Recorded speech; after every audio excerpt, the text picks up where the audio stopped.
Я тут задумался о том, что по сути деньги – вещь бессмысленная, просто бумажки.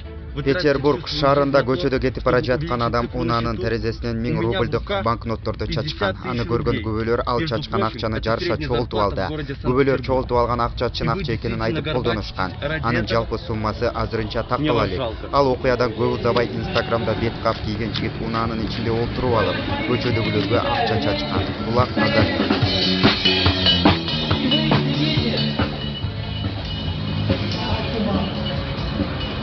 Я тут задумался о том, что по сути деньги – вещь бессмысленная, просто бумажки. Вы тратите всю свою жизнь на то, чтобы увеличить цифру на счету.